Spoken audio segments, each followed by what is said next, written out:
मथुरा के एक शांत म्यूजियम में एक बहुत ही अजीबोगरीब मूर्ति रखी है। इस मूर्ति का सिर गायब है। ये किसी आम राजा की मूर्ति नहीं है, ये उस सम्राट का धड़ है जिसने कभी सेंट्रल एशिया से लेकर भारत के गंगा के मैदानों तक एक बहुत बड़ा एम्पायर चलाया। इस सम्राट का नाम था कनिष्क। हम भारतीयों को बचपन से ही इतिहास की किताबों में यही पढ़ाया गया कि कनिष्क हमारे अपने महान भारतीय राजा थे। उन्हें अक्सर दूसरा अशोक भी कहा जाता है। हमें बताया जाता है कि उन्होंने युद्ध छोड़कर बौद्ध धर्म और शांति का रास्ता अपना लिया। लेकिन अगर आप इस मूर्ति को ध्यान से देखेंगे तो आपको एक बहुत बड़ा झूठ नजर आएगा। उत्तर प्रदेश की भयंकर गर्मी वाले इलाके मथुरा में इस राजा की मूर्ति ने भारी भरकम सेंट्रल एशियन कोट और मोटे चमड़े के भारी जूते पहन रखे हैं। भला कोई भी लोकल इंडियन राजा ऐसी वेशभूषा क्यों पहनेगा? जवाब बहुत सीधा और कड़वा है। कनिष्क दरअसल भारतीय राजा थे ही नहीं, वो एक विदेशी आक्रांता थे, या ज़्यादा सटीक तरीके से कहें तो कनिष्क एक प्रवासी राजवंश से थे जिसने भारत को अपना केंद्र बनाया। कनिष्क भारत के बेटे नहीं बल्कि सेंट्रल एशिया के एक खूंखार वॉर लॉर्ड थे। उन्होंने भारत पर शासन जरूर किया, लेकिन भारत कभी उनका पहला घर नहीं था। उनके लिए भारत सिर्फ एक बहुत बड़ा रिसोर्स था, एक ऐसा रिसोर्स जिसका इस्तेमाल करके वो दुनिया की सबसे बड़ी जियोपॉलिटिकल गेम खेल रहे थे। रोम से आने वाला सोना, चीन का रेशम और भारत के मसालों का व्यापार उनके कंट्रोल में था। उन्होंने भारत के धर्म और संस्कृति का इस्तेमाल अपने फायदे के लिए एक टूल की तरह किया। ये कहानी किसी महान भारतीय संत की नहीं है। ये कहानी एक ऐसे विदेशी रणनीतिकार की है जिसने अपनी सत्ता की भूख मिटाने के लिए आधी दुनिया में आग लगा दी और आखिर में उसी आग ने उसके तंबू में जलाकर उसको राख कर दिया। इस पूरी कहानी को आज हम जानेंगे कि कौन थे कनिष्क, कैसे वो भारत आए और कैसे उन्होंने अपने इतने बड़े एम्पायर को बनाया और आखिर में कैसे एक तंबू में उनकी जान ले ली गई। ये पूरी कहानी जानने के लिए वीडियो को पूरा देखिएगा, क्योंकि अपना इतिहास नहीं जानोगे तो खुद को कैसे पहचानोगे। कनिष्क जिस कुषाण राजवंश से आते थे उसकी जड़ें भारत में नहीं बल्कि चीन के बॉर्डर पर थी। इस साम्राज्य की शुरुआत किसी आलीशान महल या भारतीय गुरुकुल से नहीं हुई थी। इनकी कहानी शुरू होती है पश्चिमी चीन के गोबी रेगिस्तान के खतरनाक और वीरान इलाकों से। यहाँ युएजी नाम का एक खानाबदोश कबीला रहा करता था। इनकी लाइफ घुमंतू थी, घोड़ों की पीठ पर और टेंट में इनकी लाइफ कटती थी। उनका भारत या भारतीय संस्कृति से दूर दूर तक कोई लेना देना नहीं था। वो सिर्फ अपने सर्वाइवल के लिए स्ट्रगल करने वाले लोग थे। लेकिन फिर इतिहास का एक बहुत खौफनाक पन्ना पलटा। यूजी कबीले पर एक दूसरे और कहीं ज्यादा हिंसक कबीले ने हमला कर दिया। इस कबीले का नाम था हुनु। यह हमला इतना क्रूर था कि उसने प्राचीन दुनिया का नक्शा ही बदल दिया। लगभग 176 ईसा पूर्व के आसपास हुनु कबीले के नेता ने यूएजी ग्रुप के राजा को युद्ध में हरा दिया। बात सिर्फ हार तक नहीं रुकी। हुनु नेता ने असल में यूएजी राजा का सिर काटा और उस खोपड़ी के अंदर का हिस्सा निकालकर उसे शराब पीने के कटोरे में बदल दिया। ये कोई कहानी नहीं बल्कि चीनी इतिहास का एक दर्ज खौफनाक सच है। अपने राजा की खोपड़ी को प्याले में बदलता देख यूएजी कबीले में दहशत फैल गई। उनके पास अपनी ज़मीन छोड़ने और वहाँ से भागने के अलावा कोई रास्ता नहीं था। वो असल में भारत पर कब्जा करने नहीं निकले थे, वो सिर्फ अपनी जान बचाकर भाग रहे थे। इस तरह दोस्तों शुरू होता है इतिहास का एक बहुत बड़ा माइग्रेशन। यूएजी कबीला बर्फीले पहाड़ों, खतरनाक घाटियों और रेगिस्तानों को पार करते हुए आगे बढ़ा। भूख, ठंड और बीमारियों से लड़ते हुए उनके हजारों लोग रास्ते में ही मारे गए। लेकिन जो बचे वो किसी तरह से बैक्ट्रिया पहुंचे। बैक्ट्रिया आज के अफगानिस्तान और ताजिकिस्तान का इलाका है। ये इलाका भारत के बाहर था। जब यूएजी लोग यहाँ पहुँचे तो वहाँ उन्होंने बहुत अलग दुनिया देखी। इस इलाके पर कभी सिकंदर का राज चलता था, इसीलिए यहाँ यूनानी संस्कृति की अच्छी खासी छाप थी। यूएजी लोग खानाबदोश थे, उनके पास कोई खास एडवांस संस्कृति या लिपि नहीं थी। इसीलिए अपने सर्वाइवल के लिए उन्होंने एक बहुत ही दूरदर्शी सोच अपनाई। उन्होंने यूनानी और ईरानी संस्कृति को पूरी तरह से अपना लिया। खानाबदोश जिंदगी छोड़कर इन लोगों ने खेती करनी शुरू कर दी। उन्होंने ट्रेड की बारीकियां सीखी और सबसे बड़ी बात, यूनानी लिपि को इन्होंने अपना लिया। लेकिन अभी भी यूएजी लोग 5 अलग अलग कबीलों में बटे हुए थे। वो आपस में ही लड़ते रहते थे। यहीं पर कनिष्क के परदादा कुजुला कटफिसेस ने एक मास्टर स्ट्रोक खेला। पहली सदी के मध्य में कुजुला ने अपनी ताकत और कूटनीति से इन 5 कबीलों को एक कर दिया। इसी एकजुट कबीले को उन्होंने नया नाम दिया कुषाण। कुषाण कोई भारतीय शब्द नहीं है दोस्तों, ये उसी चीनी कबीले का नया और ताकतवर रूप था। कुजुला के बाद विम कटफिसेस ने सत्ता संभाली। उन्होंने देखा कि बैक्ट्रिया से होकर कई ट्रेडिंग रास्ते गुजरते हैं। उन्होंने पहली बार सोने और तांबे के सिक्के चलाने शुरू कर दिए। इतिहासकार बताते हैं कि जब तक कनिष्क के हाथ में सत्ता आई तब तक कुषाण एक भयंकर मिलिट्री और इकोनॉमिक पावर बन चुके थे। उनके पास रोम से आने वाले सोने का अथाह भंडार था और उनके पास एक ऐसी घुड़सवार सेना थी जिसके घोड़े भी लोहे के कवच पहनते थे। यानी कुल मिलाकर देखा जाए तो कनिष्क को एक बना बनाया विदेशी साम्राज्य विरासत में मिला। उनके पास सब कुछ था, लेकिन कनिष्क की भूख बहुत बड़ी थी। कनिष्क का मेन मकसद भारत पर राज करना नहीं था। उनका असली निशाना था उस समय का सबसे बड़ा आर्थिक अवसर, सिल्क रूट। ये वो रास्ता था जिससे होकर दुनिया का सबसे महंगा ट्रेड गुजरता था। लेकिन इस रास्ते पर चीन के हान राजवंश का दबदबा था। हान सेना उस वक्त दुनिया की सबसे ताकतवर सेनाओं में गिनी जाती थी। कनिष्क को पता था कि अगर असली सुपर पावर बनना है तो चाइना से टकराना ही होगा। लेकिन दोस्तों, चीन से लड़ने के लिए उन्हें बेहिसाब रिसोर्सेज, अनाज और खजाने की ज़रूरत थी और ये रिसोर्स उन्हें बैक्ट्रिया के पहाड़ों में नहीं मिल सकता था। इसके लिए उनकी नज़र पड़ी हिंदू कुश के पार भारत के उपजाऊ मैदानों पर। भारत उनके लिए कोई मातृभूमि नहीं थी। भारत उनके लिए सिल्क रूट पर कब्जा करने का एक एटीएम और अनाज का गोदाम था। सत्ता मिलते ही कनिष्क ने अपनी बख्तरबंद सेना का मुंह भारत की तरफ मोड़ दिया। विदेशी घोड़ों की टापू से गंगा के मैदान गूंज उठे। उनका पहला बड़ा निशाना था पाटलिपुत्र, यानी आज का पटना। जैसा पटना आज दिखता है वैसा उस दौर में नहीं था। उस दौर में पाटलिपुत्र राजनीति, ज्ञान और धन का एक बहुत बड़ा सेंटर था। कनिष्क की खूंखार सेना ने पाटलिपुत्र पर भयानक हमला किया। लोकल राजा इस विदेशी सेना के सामने नहीं टिक सके। कनिष्क ने पाटलिपुत्र को जीत लिया। लेकिन यहाँ कहानी में एक बहुत बड़ा ट्विस्ट आता है। आमतौर पर कोई भी लुटेरा या विदेशी आक्रांता सोना चांदी लूट कर वापस चला जाता है, लेकिन कनिष्क बहुत चालाक थे। उन्हें सिर्फ पैसा नहीं चाहिए था। बौद्ध ग्रंथों के अनुसार कनिष्क ने पाटलिपुत्र के राजा से जंग के हार जाने के रूप में 3 बहुत ही अजीब चीज़ें मांगी। पहली चीज़ थी महान भारतीय दार्शनिक और कवि अश्वघोष। दूसरी चीज़ थी भगवान बुद्ध का भिक्षा पात्र और तीसरी चीज़ थी एक अनोखा मुर्गा। कोई राजा खजाने के बदले एक दार्शनिक और एक भिक्षा पात्र भला क्यों मांगेगा? इसका जवाब कनिष्क की गहरी पॉलिटिकल समझ में छिपा है। कनिष्क जानते थे कि वो एक विदेशी हैं। अगर उन्हें भारत के इतने बड़े इलाके पर लंबे टाइम तक रूल करना है तो उन्हें लोकल जनता को शांत रखना होगा। अश्वघोष जैसे महान विद्वान को अपने दरबार में ले जाकर कनिष्क दिखाना चाहते थे कि वो भारतीय ज्ञान का सम्मान करते हैं। बुद्ध का भिक्षा पात्र ले जाकर वो खुद को बौद्ध धर्म के रक्षक के रूप में पेश करना चाहते थे।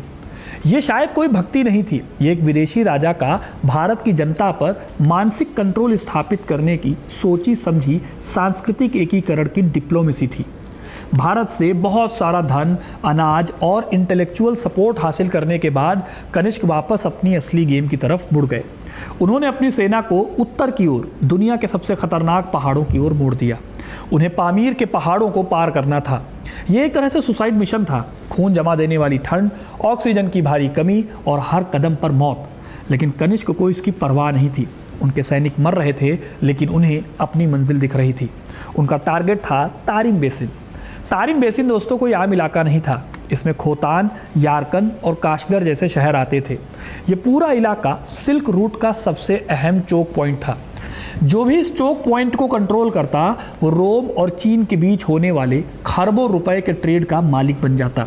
इसे आप आज के स्वेज नहर या फिर होर्मुज की तरह देख सकते हैं। बाय द वे, अगर स्वेज नहर पे आपको वीडियो चाहिए तो कमेंट करके बताइएगा, मैं उस पर भी एक वीडियो लेकर आया हूँ और स्ट्रेट ऑफ होर्मुज पर तो वीडियो अवेलेबल है। कहानी में आगे बढ़े तो चीन से भारी मात्रा में रेशम आता था। रोम के अमीर लोग इस रेशम के दीवाने थे और इसके लिए वो अपना सोना लुटाने को तैयार रहते थे। कनिष्क इस रास्ते के बीच में अपना भी एक टोल नाका चाहते थे। कनिष्क की विदेशी सेना ने पामीर पार करके चीनी हान एम्पायर की सेना से सीधी टक्कर ली। ये कोई छोटी मोटी झड़प नहीं थी, ये 2 ग्लोबल सुपर पावर्स की सीधी जंग थी। हान राजवंश उस समय अंदरूनी कलह के कारण थोड़ा कमज़ोर पड़ चुका था। कनिष्क ने इसी खालीपन का फ़ायदा उठाया। एक भयानक जंग के बाद कनिष्क ने चीन की अजेय मानी जाने वाली सेना को पीछे ढकेल दिया, यानी कि तारिम बेसिन अब कनिष्क के कंट्रोल में था। इस जीत का असर पूरी दुनिया पर पड़ा। अब चीन के हान राजाओं को भी सिल्क रूट से अपना माल गुजारने के लिए कुषाणों को अच्छा खासा टैक्स देना होता था। कुल मिलाकर देखा जाए तो कनिष्क का प्लान कामयाब हो गया था। भारत का पैसा और चीन का ट्रेड दोनों अब एक विदेशी राजा की मुट्ठी में थे। लेकिन इतने बड़े साम्राज्य को, जिसमें सेंट्रल एशिया से लेकर भारत के मैदानी इलाके शामिल थे, उनको कंट्रोल करना आसान नहीं था। यहाँ पर कनिष्क ने अपनी विदेशी मानसिकता का एक और सबूत दिया। उन्होंने पूरे साम्राज्य को प्रांतों में बांट दिया, वहाँ अपने गवर्नर बैठा दिए। इन गवर्नरों को छत्रप कहा जाता था। ये सिस्टम उन्होंने भारत से नहीं बल्कि ईरानियों से कॉपी किया था। इसके अलावा उन्होंने अपने एम्पायर की 2 अलग अलग कैपिटल यानी राजधानियां बनाई। यहीं पर साफ हो जाता है कि उनका दिल भारत में नहीं था। उन्होंने अपनी मेन राजधानी भारत के अंदर नहीं बनाई, उन्होंने पुरुषपुर को अपनी मेन राजधानी बनाया। आज इसे हम पाकिस्तान के शहर पेशावर के रूप में जानते हैं। पेशावर सिल्क रूट और सेंट्रल एशिया को कंट्रोल करने के लिए एकदम परफेक्ट जगह थी। वहीं दूसरी तरफ गंगा के मैदानों से अनाज और टैक्स वसूलने के लिए और भारतीय राजनीति पर कड़ी नज़र रखने के लिए उन्होंने मथुरा को अपनी दूसरी या यूँ कहिए कि सेकेंडरी राजधानी बनाया। मथुरा उनके लिए सिर्फ एक एडमिनिस्ट्रेटिव आउटपोस्ट था। हालांकि इन सब के बावजूद एक बड़ा खतरा अभी भी इस विदेशी राजा के सिर पर मंडरा रहा था। कनिष्क का एम्पायर इतना बड़ा था कि इसमें यूनानी, ईरानी, बैक्ट्रियन और उसके बाद भारतीय लोग शामिल थे। इतनी ज़्यादा डाइवर्सिटी वाले लोगों को सिर्फ सेना के डर से कंट्रोल नहीं कर सकते थे। कनिष्क को एक ऐसी गोंद चाहिए थी, ऐसा एडहेसिव चाहिए था जो इन सब को आपस में जोड़ सके।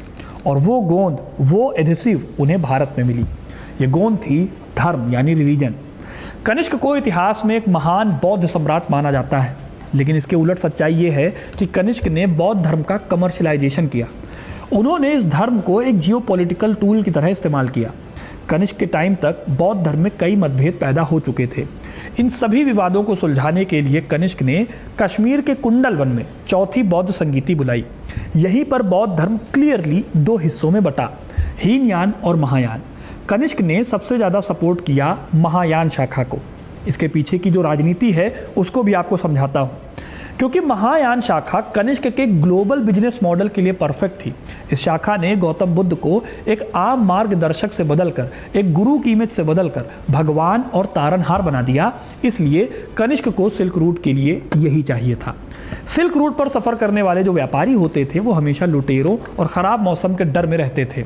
उन्हें मोक्ष नहीं बल्कि एक ऐसे भगवान की ज़रूरत होती थी जो यात्रा में उनकी रक्षा कर सके। कनिष्क ने सिल्क रूट के हर अहम पड़ाव पर बड़े बड़े बौद्ध मठ बनवाए। ये मठ सिर्फ पूजा की जगह नहीं थे, ये प्राचीन काल की सराय भी हुआ करती थी। लंबी यात्रा करने वाले व्यापारी इन मठों में रुकते थे, उन्हें वहाँ खाना मिलता था और सबसे इम्पॉर्टेंट बात, कुषाण सेना इन मठों में उनके माल की सुरक्षा की गारंटी देती थी। बदले में ये अमीर व्यापारी मठों को भारी मात्रा में दान देते थे। एक तरह से देखा जाए तो ये धर्म और व्यापार का परफेक्ट इकोसिस्टम था। कनिष्क ने बुद्धिज़्म को एक ग्लोबल फ्रेंचाइजी में बदला। इसी विदेशी राजा के नेटवर्क के जरिए बौद्ध धर्म चाइना, कोरिया और जापान तक फैल गया। हालत ये है कि भारत में आज आपको बुद्धिस्ट कम मिलेंगे, इन देशों में आपको बुद्धिज़्म ज़्यादा फलता फूलता मिलेगा। लेकिन सवाल है कि क्या कनिष्क सच में अंदर से कट्टर बौद्ध थे? अगर आप इतिहास को बारीकी से देखें तो जवाब ना में मिलेगा। इसका सबसे बड़ा सबूत खुद कनिष्क ने छोड़ा है अपने सिक्कों के रूप में। न्यूमिज्मेटिक्स यानी सिक्कों की स्टडी का इतिहास असली सच उगलती है। कनिष्क ने अपने समय में भारी मात्रा में शुद्ध सोने के सिक्के ढलवाए। पहली बात तो यह है कि इन सिक्कों का वजन जानबूझकर रोमन सिक्कों के बिल्कुल बराबर रखा गया। यह शायद इसलिए किया गया ताकि इंटरनेशनल मार्केट में कुषाणों के सिक्कों को रोमन व्यापारी बिना किसी झिझक के एक्सेप्ट कर लें। यह एक तरह से पक्के बिजनेसमैन की सोच थी। दूसरी और सबसे चौंकाने वाली बात इन सिक्कों पर छपी तस्वीरें थी। अगर कनिष्क एक सच्चे बौद्ध भारतीय राजा होते तो उनके सिक्कों पर सिर्फ और सिर्फ बुद्ध होते, लेकिन ऐसा नहीं था। कनिष्क के सिक्कों पर यूनानी देवता हेराक्लिस की तस्वीर थी, ईरानी सूर्य देवता मेहर और चंद्र देवता माओ की तस्वीरें थी, और भारतीय देवताओं में भगवान शिव की भी तस्वीर थी जिन्हें सिक्कों पर ओशो लिखा गया। ये कोई सर्वधर्म संभाव या धार्मिक सहिष्णुता की नीति नहीं थी, ये एक विशुद्ध विदेशी आदमी का प्रोपेगेंडा था। कनिष्क दुनिया को ये मैसेज देने की कोशिश कर रहे थे कि हम तुम्हारे हैं और तुम हमारे हो। जब एक यूनानी व्यापारी कनिष्क का सिक्का देखता तो उसे अपना भगवान नजर आता, जब कोई ईरानी व्यापारी टैक्स देता तो उसे अपना देवता दिखता। कनिष्क एक तरह से धर्म का इस्तेमाल लोगों का भरोसा जीतने और उन्हें कंट्रोल करने के लिए कर रहे थे, और ये कहीं से गलत भी नहीं था, क्योंकि एक राजा को चाहिए कि उसकी जनता उसके खिलाफ विद्रोह ना कर सके। हालांकि भारतीयों को कंट्रोल करने के लिए कनिष्क ने एक और काम किया। उन्होंने खुद को देवपुत्र यानी भगवान का बेटा घोषित किया। भारत के पुराने इतिहास में राजा खुद को भगवान का बेटा नहीं कहते थे। ये कॉन्सेप्ट कनिष्क ने सीधे चीन के राजाओं से लिया। चीनी राजा खुद को सन ऑफ हेवन कहते थे।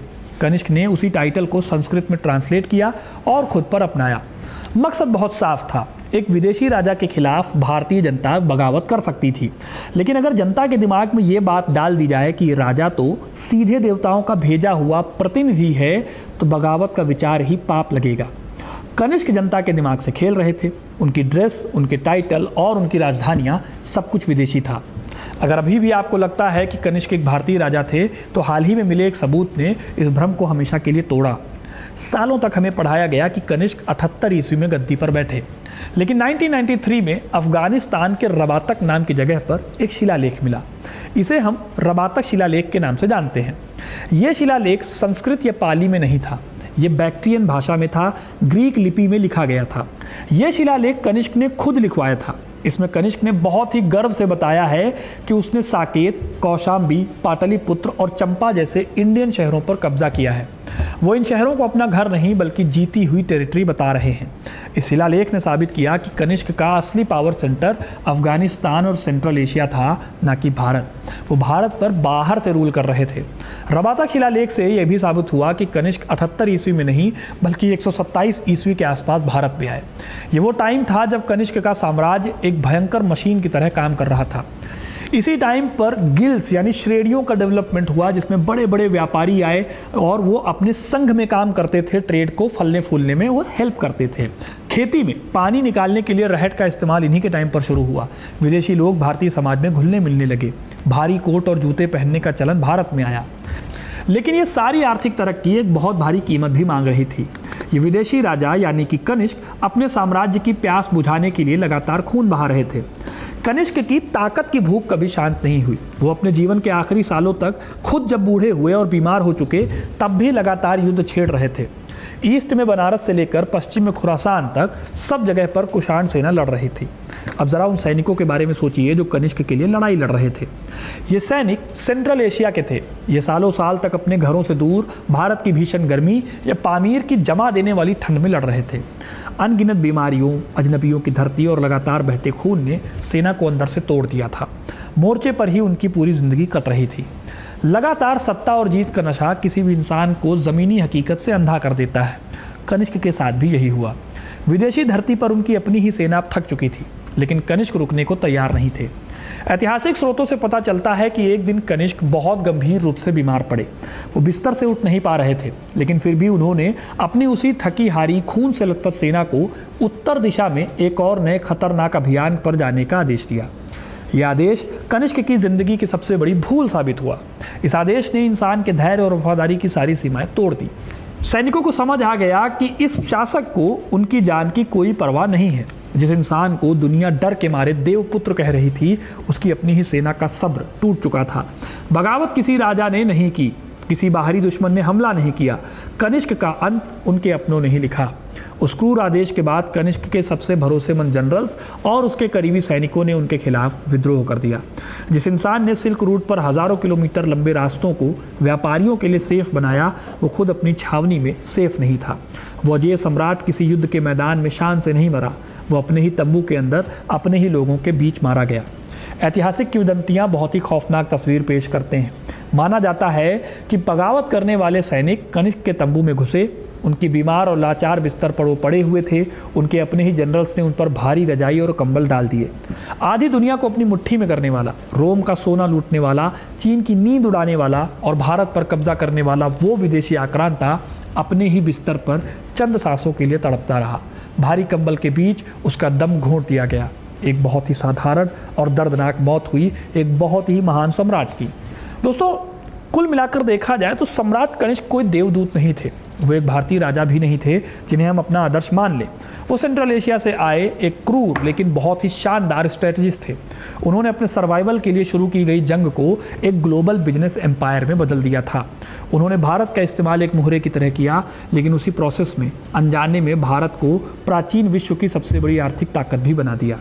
भारतीय इतिहास कनिष्क को इसलिए महान मानता है क्योंकि उन्होंने विदेशी होने के बावजूद भारतीय फिलॉसफी यानी बौद्ध धर्म को एक ग्लोबल पहचान दी। उनका अंत दुखद और क्रूर था, लेकिन इतिहास के पन्नों पर उन्होंने जो विदेशी पद चिन्ह छोड़े उन्हें भी कभी मिटाया नहीं जा सकता। अब सवाल उठता है कि क्या हम कनिष्क को सचमुच भारतीय माने या विदेशी माने, क्योंकि भारत का उन्होंने नाम तो रोशन किया।